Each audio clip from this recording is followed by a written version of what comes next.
Hello everyone, welcome to our channel Sahitya classes में। और हम लोग डिस्कस कर रहे थे 10th क्लास की फिजिक्स का जो चैप्टर है इलेक्ट्रिसिटी। और इलेक्ट्रिसिटी में अभी तक हमने जो डिस्कस किया हुआ है वो इलेक्ट्रिक करंट क्या चीज होती है वो हमने डिस्कस किया था। साथ में हम लोग चार्ज के बारे में डिस्कस किए थे और चार्ज के फ्लो के बारे में डिस्कस किए थे। तो चार्ज हमारा फ्लो क्यों होता है? Higher potential to lower potential होता है। जो एक कोई भी हमारे पास मेटल का वायर रखते हैं, एक हाइयर पोटेंशियल एक लोअर पोटेंशियल, तो charge always flow from higher potential to lower potential. ये सब हमने सीखा हुआ था। आज हम लोग सीखेंगे कूलम्स के बारे में। तो चार्ज का कॉन्सेप्ट हमने किसने दिया? हमें कूलम्स ने दिया है चार्ज का कॉन्सेप्ट। तो चार्ज का यूनिट क्या बोलेंगे हम लोग? इलेक्ट्रिक चार्ज का यूनिट हम लोग क्या बोलेंगे? कूलम्स बोलेंगे। ठीक है। और हम लोग ये जानते हैं कि लाइक चार्ज मतलब दो सेम नेचर का चार्ज, पॉजिटिव पॉजिटिव चार्ज या नेगेटिव नेगेटिव चार्ज क्या होती है? आपका ऑलवेज क्या करेगी? रिपेल करेगी। क्या करेगी? ऑलवेज आपके पास क्या करेगी? रिपेल करेगी। और अनलाइक चार्ज मतलब कि पॉजिटिव नेगेटिव वाला चार्ज क्या करेगी? ऑलवेज अट्रैक्ट करेगी। ठीक है। तो हम यहां पे क्या करें, दो लाइक चार्ज को हमने कंसीडर किया हुआ। ऑलवेज हमें रिमेंबर रखना है कि like charge always repel to each other और unlike charge always attract to each other. जैसे लाइक चार्ज का मतलब दो प्लस प्लस ले लिए या दो माइनस माइनस ले लिए, तो वो क्या करेगा? ऑलवेज रिपेल करेगा। और एक पॉजिटिव और एक नेगेटिव जिसको अनलाइक चार्ज बोलते हैं वो ऑलवेज क्या करेगी? अट्रैक्ट करेगी। तो यहां पे हम देख सकते हैं कि एक हमने ये चार्ज हमने दो चार्ज लिया हुआ है, एक प्लस और एक माइनस, और दोनों का मैग्नीट्यूड हमने क्या रखा है? सेम रखा, मतलब 1 कूलम रखा और इसको भी 1 कूलम रखा। साथ में यहाँ पे क्या रखा? वैक्यूम रखा है। ये खाली जगह में हमने यहाँ पे क्या रखा? वैक्यूम रखा है। इन दोनों के बीच का डिस्टेंस कितना है? 1 मीटर है। तो आफ्टर कैलकुलेशन, जैसे कूलम्स लॉ का एक फॉर्मूला होती है, उस फॉर्मूले के रेस्पेक्ट में हमारे पास इन दोनों के बीच का फोर्स कितना हो जाएगी? 9 × 10⁹ हो जाते हैं। फॉर्मूला होता है F = K Q1 Q2 bye R²। ये होता है हमारे पास फॉर्मूला। K का वैल्यू 9 × 10⁹ होती है। इसको भी मैंने 1 पुट कर दिया, इसको भी मैंने 1 पुट कर दिया और ये 1। तो आफ्टर कैलकुलेशन हमारे पास क्या जाए? 9 × 10⁹ हो जाती है, जो कि 12th क्लास का पोर्शन है। ठीक है। अब हमारे पास क्या करेगा? अगर आपका सेम नेचर का चार्ज है तो रिपेल करेगा। तो देखिए यहाँ पे आपके पास क्या रिपेल कर रहा है और कितना आ गया? ये आ गया। ठीक है। मतलब कि दोनों चार्ज को अगर मैं 1 कूलम लिया, दोनों चार्ज को अगर मैंने 1 कूलम लिया, तो इसके अंदर का हमारे पास टोटल अमाउंट ऑफ फोर्स कितना हो जाएगी? 9 × 10⁹ हो जाएगी। ये हम कैसे निकाल सकते हैं? ये कूलम्स लॉ का एक फॉर्मूला होती है। फॉर्मूला क्या कहता है? F = 1/4 pi ε0 Q1 Q2 bye R² होती है। और इसी को हम लोग K बोलते हैं। 1/4 pi ε0, इसी का वैल्यू 9 × 10⁹ देते हैं आफ्टर कैलकुलेशन। ठीक है। तो ये हमारे पास कॉन्सेप्ट होती है। ठीक है। तो अगर हमारा बॉडी है, अगर इस बॉडी में ये हमारे पास बॉडी है, तो इस बॉडी में अगर 1 कूलम चार्ज है हमारे पास, ठीक है, तो उसमें कितना नंबर ऑफ इलेक्ट्रॉन्स होगा ये हमें ये जानना है। साथ में हम यहाँ पे बात करेंगे कि हमारे पास कोई भी बॉडी में हमारे पास चार्ज कितना होता है। तो सपोज हमारे पास कोई बॉडी हमने कंसीडर किया, ये हमारे पास कोई बॉडी है और इसमें हमारे पास इस बॉडी में हमारे पास कंसीडर कर लिया कि +10 इलेक्ट्रॉन है और -10 इलेक्ट्रॉन है। और दूसरा बॉडी है हमारे पास, सपोज मैंने कंसीडर -11 इलेक्ट्रॉन है और ये +11 इलेक्ट्रॉन है। तो इसको हम लोग चार्ज को एक बॉडी से दूसरे बॉडी ट्रांसफर करते हैं। बहुत सारे मेथड होते हैं, एक रबिंग मेथड होती है, एक इंडक्शन मेथड होती है। मैं कंसीडर कर रहा हूं सपोज किसी वजह से ये चार्ज इस बॉडी से इस बॉडी में ट्रांसफर हो रही है। अब मैंने बोला सपोज 2 इलेक्ट्रॉन चार्ज यहाँ पे ट्रांसफर हुई, तो 2 चला गया, तो यहाँ पे कितना? -8 इलेक्ट्रॉन बचा, तो नेट चार्ज कितना गया? +2 इलेक्ट्रॉन हो गया। यहाँ 2 आ गया तो ये -13 आ गया, तो इन दोनों का कैलकुलेशन करेंगे तो क्या हो जाएगा? -2 इलेक्ट्रॉन हो जाएगा। तो किसी बॉडी में हमारे पास कितना चार्ज हो गया? जितना इलेक्ट्रॉन को ट्रांसफर करेगा वही उसका चार्ज हो जाएगा। इसी तरह से हम बात करते हैं, अगर कोई बॉडी में अगर हमारे पास जितना जैसे ये बॉडी था हमारे पास, इससे कोई चार्ज ट्रांसफर होगा 1 2 3 4 5 n ट्रांसफर हुआ, तो n × e हो जाएगा। तो टोटल बॉडी का चार्ज कितना हो जाएगा? n × e हो जाएगा। n हमारे पास क्या बोलते हैं? Q/e, और n का वैल्यू हम लोग फ्रैक्शन में नहीं हो सकता, इसको हम लोग इंटीजर फॉर्मेट में हम लोग बोलेंगे। 1 हो सकता है, 2 हो सकता है, 3 हो सकता है, 5 हो सकता है, 6 होता है, 10 हो सकता है। 1/5 नहीं हो सकता, 1/7 नहीं हो सकता, फ्रैक्शन में ये नहीं आ सकता। ठीक है। तो यहाँ पे हम लोग जैसे बात करते हैं n, तो हम लोग क्या बात कर रहे हैं कि एक इलेक्ट्रॉन में हमारा कितना चार्ज होती है 1.6 × 10⁹, तो Q कितना, एक कूलम वाला बॉडी बात कर रहे हैं, एक कूलम यानी 1 कूलम है, और E कितना आता है 1.6 × 10⁻19। इसको सॉल्व करेंगे तो हमारे पास आ जाता है 6.25 × 10⁻18 आ जाती है। इतना नंबर ऑफ इलेक्ट्रॉन इसमें एग्जिस्ट करेगा, ठीक है।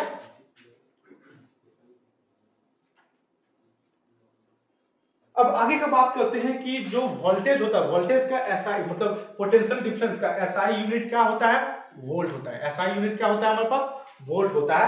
और ये हाई वोल्टेज काफी डेंजर होता है, हाई वोल्टेज काफी डेंजर होता है। जैसे यहाँ पे हमारे पास क्या लेते हैं कि 1 लाख के आसपास में हमारे पास जो वोल्टेज है ये काफी डेंजर होती है, ठीक है। इसको जो मेजर, ये जो आपके पास जो पोटेंशियल डिफरेंस होता है उसका यूनिट को हम लोग क्या बोलते हैं, वोल्ट बोलते हैं। और इसका कॉन्सेप्ट किसने दिया था, वोल्टामीटर, ठीक है।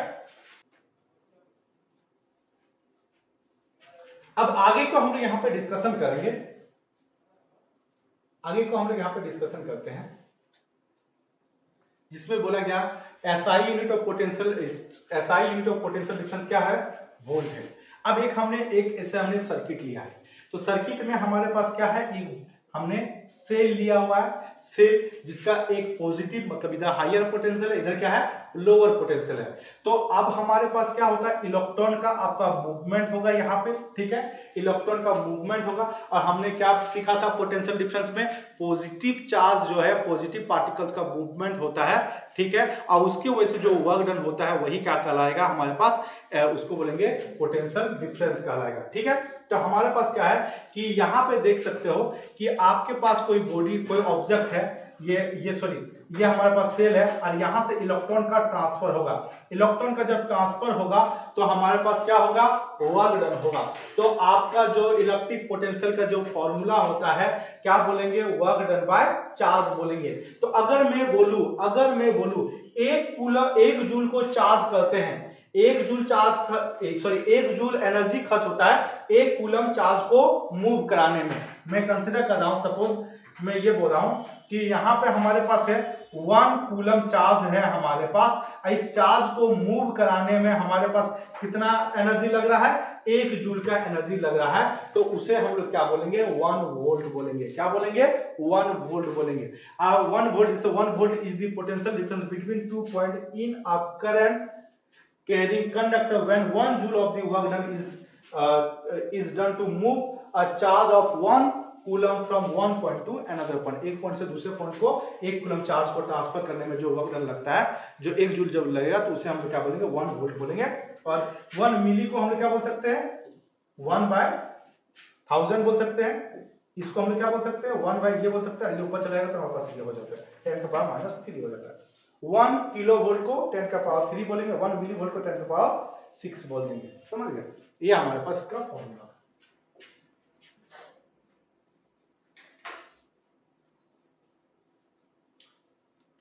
आगे है हमारे पास जो इलेक्ट्रिक करंट है, जिसका ऑलरेडी हम लोग डिस्कस कर चुके हैं, उसका एसआई यूनिट क्या होता है, एम्पियर होता है।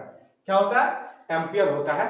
और हमारे पास बिल्कुल सिमिलरली हमने जो पिछले में डिस्कस किया था, इलेक्ट्रिक चार्ज बाय टाइम को हम लोग क्या बोलते हैं, हम लोग क्या बोलेंगे उसको, इलेक्ट्रिक करंट बोलते हैं। अगर 1 कूलम चार्ज को ट्रांसफर करने में, 1 कूलम चार्ज को अगर ले जाने में, ठीक है, अगर 1 सेकंड का जब टाइम लगता है सर्किट में, तो उसे हम लोग क्या बोलेंगे, 1 एम्पियर बोलेंगे। क्या बोलेंगे, 1 एम्पियर बोलेंगे। तो 1 कूलम चार्ज को अगर हम लोग ले जाते हैं, उसको ले जाने में 1 सेकंड का अगर टाइम लगता है तो उसे हम लोग क्या बोलेंगे, उसे हम लोग बोलेंगे 1 एम्पियर बोलेंगे। तो 1 मिली एम्पियर इक्वल टू क्या हो जाएगा, 1/1000 ये बोल सकते हैं, ये बोल सकते हैं, और इसको हम इस तरीके से हम इसको लिख सकते हैं, ठीक है। तो इलेक्ट्रिक करंट को कैसे मेजर कर सकते हैं, एम्पियर से हम उसको मेजर कर सकते हैं।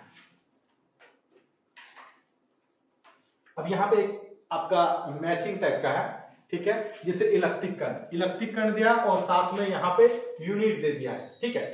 तो हमारे पास क्या है, इलेक्ट्रिक करंट का यूनिट क्या होता है, एम्पियर होता है। क्या होता है, एम्पियर हमारे पास हो गया, ठीक है। और एम्पियर का खोज किसने कर दिया, एम्पियर का खोज हमारे पास, ये इलेक्ट्रिक करंट का यूनिट क्या होता है, एम्पियर होता है, ठीक है। यहाँ पे आप बोल सकते हैं एम्पियर। अच्छा, इलेक्ट्रिक चार्ज का क्या बोल सकते हैं? इलेक्ट्रिक चार्ज का हमारे पास क्या होता है? तो इलेक्ट्रिक चार्ज का कॉन्सेप्ट किसने दिया था? कूलम्ब्स ने दिया था।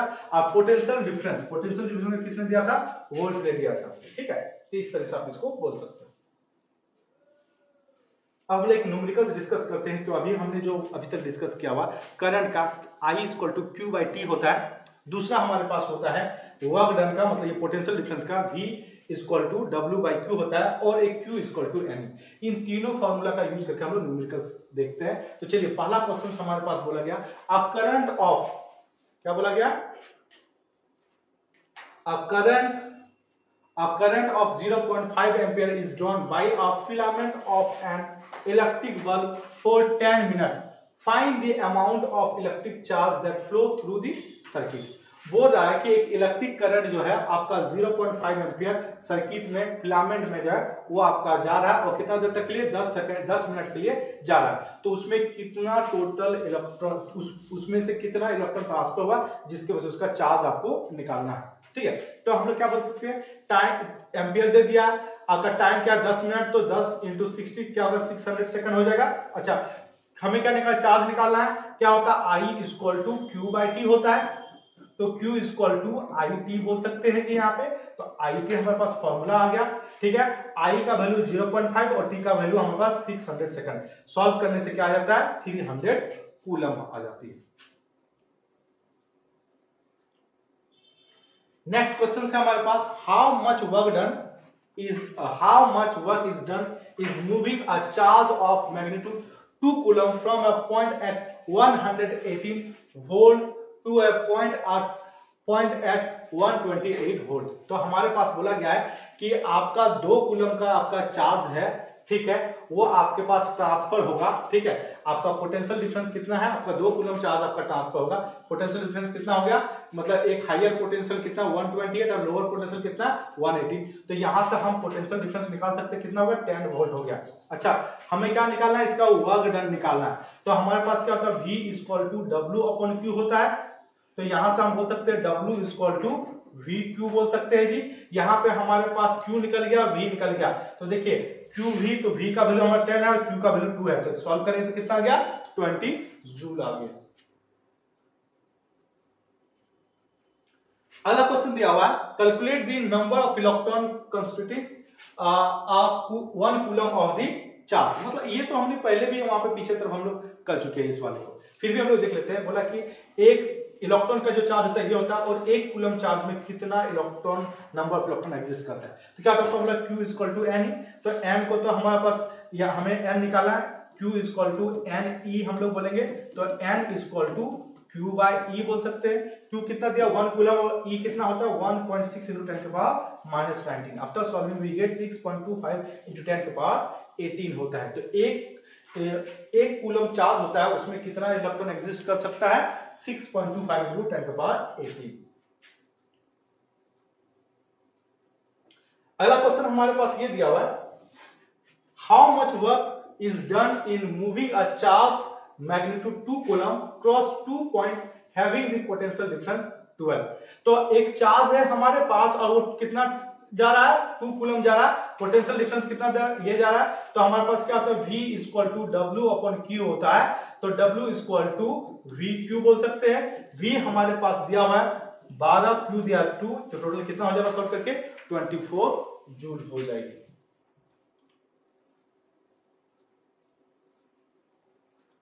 अगला question how much energy is given to each coulomb of the charge passing through the 6 volt. ठीक है, तो यहां पे चार्ज हमारे पास बोला गया है 1 कूलम, पोटेंशियल डिफरेंस 6 वोल्ट। तो हमारे पास एनर्जी क्या आ जाएगा? बिल्कुल वही कॉन्सेप्ट, VQ 6 × 1 6 जूल हमारे पास एनर्जी हो जाएगा। अगला क्वेश्चन हमारे पास है how many electron are following per second pass a point in a circuit in which there is the current of 5 ampere. मतलब हमारे पास बोला गया है कितना इलेक्ट्रॉन फ्लो करेगा पर सेकंड अगर हमारे पास सर्किट से कितना 5 एम्पीयर का करंट पास हो रहा है। तो करंट हमारे पास कितना बोला? 5 एम्पीयर। टाइम कितना बोला? पर सेकंड, मतलब 1 सेकंड का बात किए। इलेक्ट्रॉन का चार्ज क्या होता है? इलेक्ट्रॉन का 1.6 × 10⁻19। ठीक है, तो हमारे पास क्या निकालना है? हमें निकालना नंबर ऑफ इलेक्ट्रॉन। ठीक है, नंबर ऑफ इलेक्ट्रॉन, यानी Q इक्वल टू एन ही होता है, Q इक्वल टू एन ही होता है। अच्छा, हम लोग जानते हैं Q equal I equal to Q upon T बोलेंगे, तो यहां से Q equal to I T बोल सकते हैं। ठीक है, तो Q equal to I T, एक इक्वेशन ये आ गया। अब हम लोग क्या जानते हैं, हमारे पास होता है Q इक्वल टू एन ही, तो ये वाला पार्ट और ये वाला पार्ट दोनों पार्ट इक्वल हो गया, तो I T equal to N ही हो जाएगा। मीन्स हमारे पास I T equal to N ही, तो हमें एन निकालना है, N equal to I T by E हो जाएगा। आई का वैल्यू 5, टी का वैल्यू 1 और ई का वैल्यू 1.6 into 10 के पावर माइनस 90। तो after solving we get 31.25 into 10 के पावर 18 हो जाता है। ठीक है, तो ये आपका इतना नंबर ऑफ इलेक्ट्रॉन पर सेकंड ट्रांसफर होगा। और एक क्वेश्चंस का हम लोग डिस्कशन करते हैं। क्वेश्चन हमारे पास है, an electric heater is connected to the 230 volt main supply, a current 8 ampere flow through the heater. Heater से हीटर पे आप कर रहे हैं। ठीक है, how much charge flow around the circuit इस सेकंड, एक सेकंड में कितना चार्ज ट्रांसफर का। दूसरा, how much energy transfer to the heater in इस सेकंड। मतलब हमें यहाँ पे क्या निकालना है, हमें यहाँ पे सबसे पहले हमें यहाँ पे चार्ज को हमें निकालना है, और दूसरा हमारे पास क्या निकालने बोला, एनर्जी निकालने के लिए बोला गया। हाउ मच चार्ज, तो हमें पहला हमें चार्ज निकालने बोला और दूसरा क्या बोला है, एनर्जी निकालने। तो हमारे पास क्या दिया, पोटेंशियल डिफरेंस 230 दिया, करंट 8 एम्पियर और टाइम दे दिया 1 सेकंड। तो हमारे पास क्या निकाला, चार्ज निकालना है। चार्ज का फॉर्मूला क्या होता है, Q equal to I T हम लोग बोलते हैं, I equal to Q upon T बोलते हैं। तो यहां से हमारे पास क्या हो जाएगा, आई टी हो जाएगा, Q equal to I T हो जाएगा। I का वैल्यू हमारे पास 8 है और T का 1 है, तो फाइनली कितना हो जाएगा, 8 कूलम हो जाएगा। ठीक है, अब आगे 1 में हमें निकालना पड़ेगा, क्या होता है, V इक्वल टू क्या हो जाएगा, W अपॉन Q।